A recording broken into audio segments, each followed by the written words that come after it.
In this tutorial, you'll learn how to request more information automatically from your users with an intelligent triage workflow in your tickets. Intelligent triage helps you detect what a ticket is about and set certain properties as it comes through your account. It can also help you collect more information in situations when your customers leave out details that agents need to collect before they can move a ticket forward, such as a shipping address for an item exchange or an order number. To get started, open Admin Center. Open AI, and under Intelligent Triage, click Intent. First, identify any intents that are frequently applied to the tickets submitted in the scenario, where agents need to have several back-and-forth messages with customers. In this example, refund request is a common intent that needs more information before an agent can solve the ticket. The next step is to create a trigger to send an automated reply to the customer. Navigate to Objects and Rules, and under Business Rules, select Triggers. Click Create Trigger.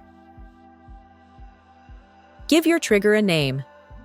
Next, give it a description. Select a category for where to organize it, such as notifications. Under Conditions, add Ticket is created. Next, determine the necessary confidence level that the intent must have for you to be comfortable for the trigger to send the automated message. In this example, choose High for the confidence level.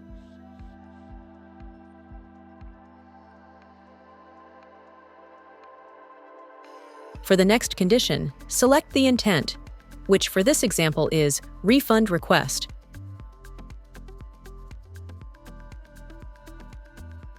Now add a condition to target comments that do not contain the comment text string Order ID.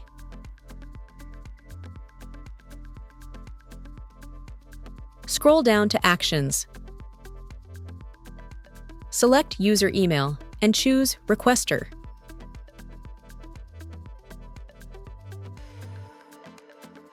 You can add placeholders to the subject and description, such as the ticket ID number.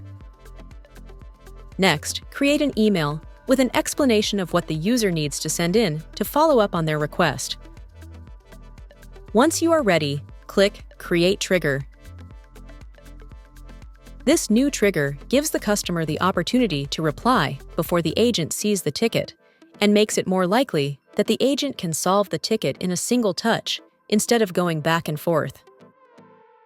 Thanks for watching.